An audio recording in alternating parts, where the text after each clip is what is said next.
Hi friends, good morning. Welcome to my channel SKM blogs. ఈరోజు అయితే మనము simple and easy వేలో tomato rice ఎలా ప్రిపేర్ చేసుకోవాలో చూసేద్దాం. ఫస్ట్ అయితే మనం ఆనియన్స్, టొమాటోస్, గ్రీన్ చిల్లీస్ అయితే కట్ చేసేసుకోవాలి. ఆ తర్వాత ఆయిల్ అయితే వేసేసుకొని ఆయిల్ హీట్ అయిన తర్వాత నెక్స్ట్ మనం అందులో ఆవాలు, జీలకర్ర అయితే వేసేసుకోవాలి. వేసుకున్న తర్వాత ఒక 2 minutes అయితే వెయిట్ చేసి ఆ తర్వాత అందులో మనం ముందుగానే కట్ చేసి పెట్టుకున్న onions, green chillies, curry leaves అయితే వేసేసుకుందాం.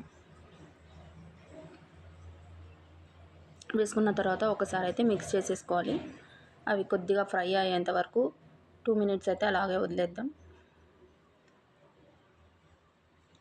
ఫ్రై అయిన తర్వాత అందులో ఒక 2 tablespoon జింజర్ గార్లిక్ పేస్ట్ అయితే వేసేసుకొని ఒకసారి అయితే బాగా మిక్స్ చేసేసుకోవాలి. జింజర్ గార్లిక్ పేస్ట్ ఫ్రై అయిన తర్వాత అందులోనే మనం ముందుగానే కట్ చేసి పెట్టుకున్న టొమాటోస్ని అయితే వేసేసుకొని ఒకసారి అయితే బాగా మిక్స్ చేసుకోవాలి. మిక్స్ చేసుకున్న తర్వాత అందులో మనం కొద్దిగా salt, haldi powder, red chilli powder అయితే వేసేసుకొని ఒకసారి అయితే మిక్స్ చేసేసుకోవాలి.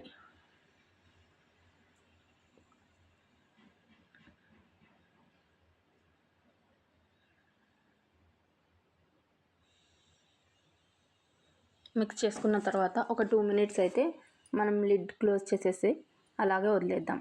నెక్స్ట్ ఒక 2 minutes తర్వాత మనకైతే ఇలాగైతే వచ్చేస్తుంది ఫ్రెండ్స్. ఆయిల్ కొంచెం బయటకు వస్తుంది. నెక్స్ట్ మనం అందులోనే ముందుగానే ప్రిపేర్ చేసి పెట్టుకున్న వైట్ రైస్ని అయితే వేసేసుకొని బాగా మిక్స్ చేసేసుకోవాలి. అంతే, సింపుల్ అండ్ ఈజీ వేలో ఎంతో టేస్టీగా ఉండే టొమాటో రైస్ అయితే రెడీ చేసుకోవాలి ఫ్రెండ్స్. వితిన్ 5 minutesలో అయితే కుక్ అయిపోతుంది. ఫైనల్గా మనకైతే ఇలాగ వచ్చింది ఫ్రెండ్స్. ఓకే ఫ్రెండ్స్, ఈ వీడియో మీకు నచ్చినట్లయితే please do like, share and subscribe. Bye.